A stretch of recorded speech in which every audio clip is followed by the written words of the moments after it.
pessoal, nesse vídeo vamos falar sobre a existência do limite finito. A gente pode dizer que o limite de uma função quando x tende a vale L, se e somente se os limites laterais à direita e à esquerda da f de x quando x tende a tiverem o mesmo valor L. Observe então a função f de x é módulo de x sobre x.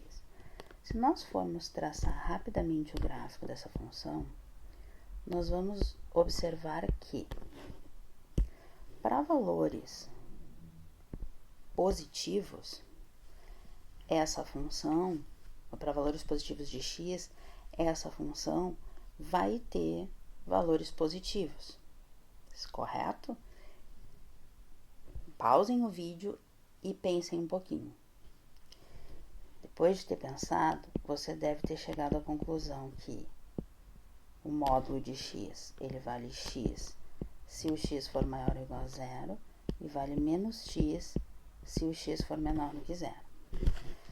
Quando a gente pensa, então, para valores maiores ou iguais a zero, né, vamos colocar valores maiores do que zero. A nossa função, ela vai ser x sobre x, que é 1. Ou seja, para valores maiores do que zero, a nossa função vale 1.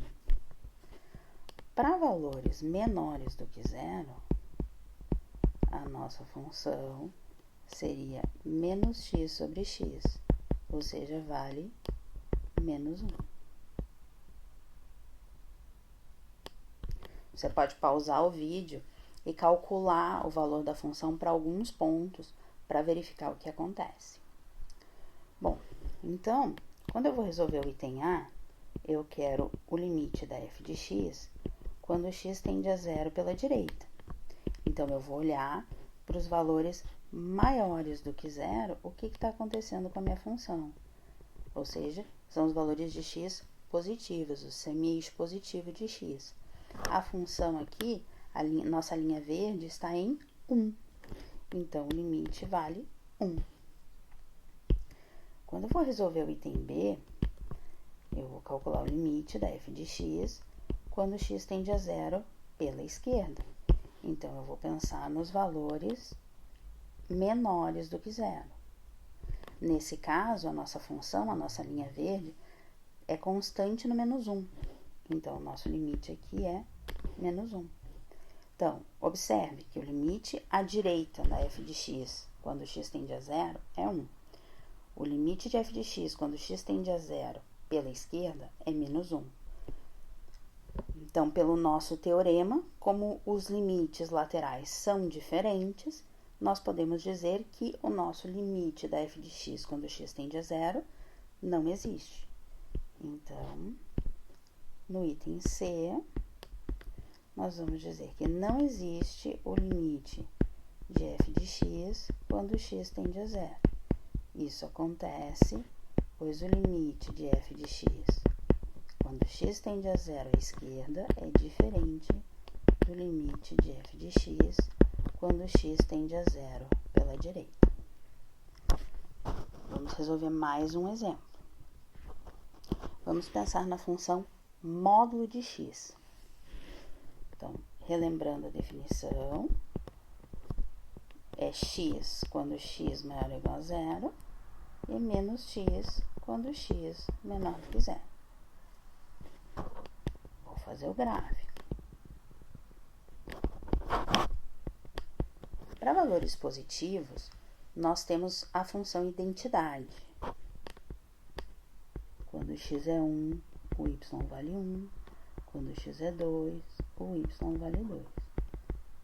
Então, vou fazer aqui uma reta.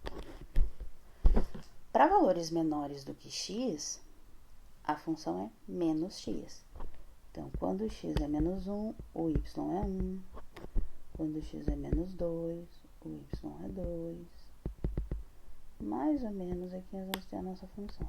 Para ser um v. Tá? Essa é a função módulo de x. Então, vamos calcular o limite dessa nossa g de x quando x tende a zero pela direita. Quando x tende a zero pela direita, a nossa função é x. Então, qual é o limite de x quando x tende a zero pela direita? Zero. Observe no gráfico que quando x tende a zero aqui, a função está descendo a rampa, se aproximando de zero. Vamos resolver agora, então, o item B.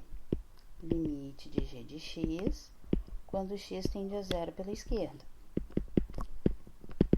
A função nesse intervalo, para x menor do que zero, está aqui, menos x. O limite, então, vai ser zero. Vamos olhar o gráfico.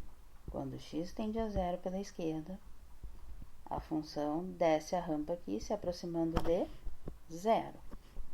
Observa, limite à direita, com x tendendo a zero pela direita, da função é zero, e o limite quando x tende a zero pela esquerda também é zero, ou seja, os limites laterais são iguais.